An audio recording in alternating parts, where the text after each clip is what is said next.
Hello friends, स्वागत है आपका अपने चैनल पर। तो जय श्री कृष्णा, राधे राधे। दोस्तों, आज मैं अपनी इस वीडियो में आपको बताने जा रही हूँ पाप मोचनी एकादशी कब है। पाप मोचनी एकादशी का महत्व क्या है, पाप मोचनी एकादशी कब आती है। दोस्तों, यदि आपने हमारे चैनल को अभी तक सब्सक्राइब नहीं किया है तो प्लीज़ सब्सक्राइब करें और बेल आइकन दबाना ना भूलें, ताकि आपको हमारी आने वाली वीडियो की जानकारी सबसे पहले मिले। दोस्तों, वीडियो को पूरा सुनने के बाद कमेंट बॉक्स में राधे राधे जरूर लिखें। दोस्तों, पाप मोचनी एकादशी चैत्र मास के कृष्ण पक्ष की 11 तिथि को आती है, जो कि इस बार 18 मार्च शनिवार की है। एकादशी तिथि का प्रारंभ 17 मार्च 2023 को दोपहर 2:06 पर होगा और एकादशी तिथि का समापन 18 मार्च 2023 को सुबह 11:13 पर होगा और व्रत का पारण समय 19 मार्च के दिन 6:25 सुबह से 8:07 सुबह तक ही होगा। दोस्तों, पाप मोचनी एकादशी हिंदू धर्म में एक महत्वपूर्ण दिन है। पाप मोचनी एकादशी के दिन जो कोई भी व्रत करता है उसे सभी पापों से मुक्ति मिल जाती है। तो दोस्तों, किसी भी तरह से जाने अनजाने में बहुत से पाप होते हैं। जो कोई भी पाप मोचनी एकादशी का व्रत करता है उसे सभी पापों से मुक्ति मिल जाती है। अर्थात पाप मोचनी एकादशी को पापों से मुक्ति दिलाने वाला व्रत भी कहा जाता है। इस व्रत का वर्णन भविष्य उत्तर पुराण और हरिवासर पुराण में मिलता है। हिंदू धर्म में पाप का अर्थ है ऐसे कार्य जो गलत हैं। पाप मोचनी का अर्थ मोक्ष प्राप्त करना है। ऐसा माना जाता है कि पाप मोचनी एकादशी सभी पापों को नष्ट कर देती है और जो व्यक्ति पूरी श्रद्धा भावना से इस व्रत को करता है उसे कभी भी राक्षसों या भूतों का भय नहीं सताता है। पाप मोचनी एकादशी व्रत को बहुत ही शुभ माना जाता है। पाप मोचनी एकादशी के दिन भगवान विष्णु की पूजा की जाती है। सबसे पहले लोमश ऋषि ने राजा मानधाता को पाप मोचनी एकादशी के व्रत के बारे में बताया। तो दोस्तों, अब हम एकादशी व्रत कथा शुरू करते हैं। धर्मराज युधिष्ठिर कहने लगे कि महाराज, अब कृपा करके यह बताइए कि चैत्र कृष्णा एकादशी का क्या नाम है, इसमें कौन से देवता की पूजा की जाती है, इसकी विधि क्या है।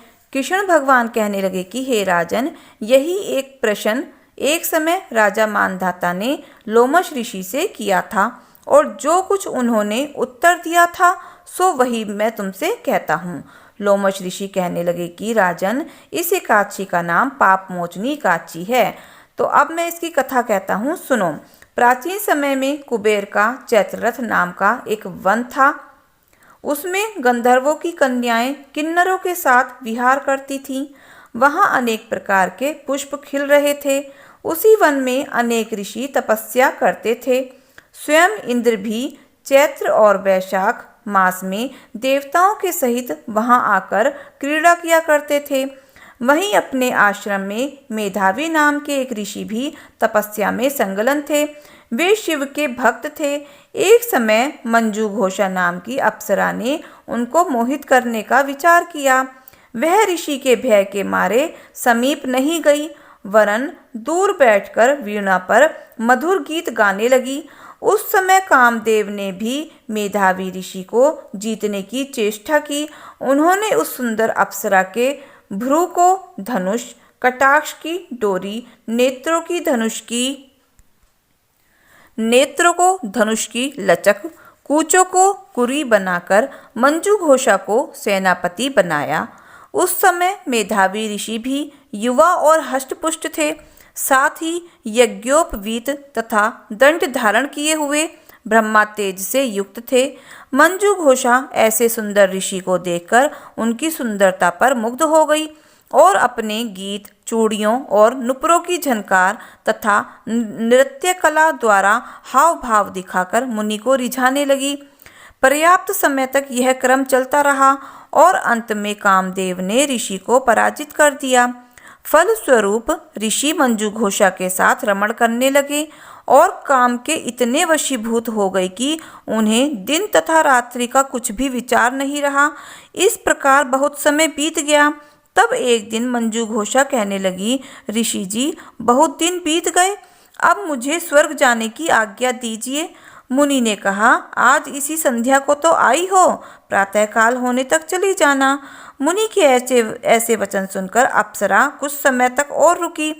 अंत में उसने पुनः मुनि से विदा मांगी तो मुनि कहने लगे कि अभी तो आधी रात ही हुई है। अप्सरा ने कहा कि महाराज, आपकी रात तो बहुत लंबी है, इसका क्या परिमाण है? मुझे यहाँ पर आए कई वर्ष बीत गए हैं। उस अप्सरा की यह बात सुनकर मुनि को समय का ज्ञान हुआ तो विचार करने लगे कि इस अप्सरा के साथ रमण करते हुए हमको 57 वर्ष 9 महीने 3 दिन बीत गए। तब वह उनको काल के समान प्रतीत हुई। अत्यंत क्रोधित होने पर वह मुनि की आंखों से ज्वाला उत्पन्न होने लगी। वे कहने लगे कि मेरी कठिन परिश्रम से एकत्रित की गई तपस्या को तूने नष्ट कर दिया है। तू महापापनी और दुराचारणी है, तुझे धिक्कार है।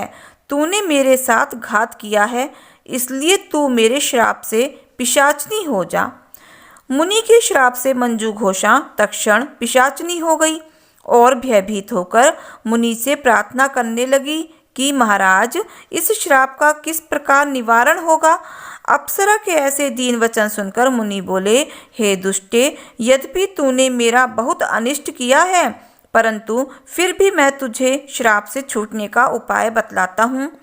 चैत्र मास के कृष्ण पक्ष की एकादशी का नाम पाप मोचनी है और यह सब प्रकार के पापों का नाश करने वाली है। उसका व्रत करने से पिशाच योनि से मुक्त हो जाएगी। ऐसा कहकर मेधावी ऋषि अपने पिता च्यवन ऋषि के आश्रम में चले गए। मेधावी को देखकर च्यवन ऋषि कहने लगे कि अरे पुत्र, तूने ऐसा क्या किया जिससे तेरा सारा पुण्य क्षीण हो गया है? मेधावी कहने लगे कि पिताजी, मैंने अप्सरा के साथ रमण करके घोर पाप किया है। अब आप इस पाप से छूटने का प्रायश्चित मुझे बतलाइए। तब च्यवन ऋषि कहने लगे कि हे पुत्र, चैत्र मास के कृष्ण पक्ष की पाप मोचनी एकादशी का व्रत करने से तेरे सब पापों का नाश हो जाएगा, इसलिए तुम इस व्रत को करो। पिता की आज्ञा पाकर मेधावी ऋषि ने भी इस व्रत को किया, जिससे उनके सब पाप नष्ट हो गए और वे पवित्र हो गए। उधर मंजू घोषा ने भी व्रत के प्रभाव से पिशाच योनि से छूटकर दिव्य देह धारण करके स्वर्ग को चली गई।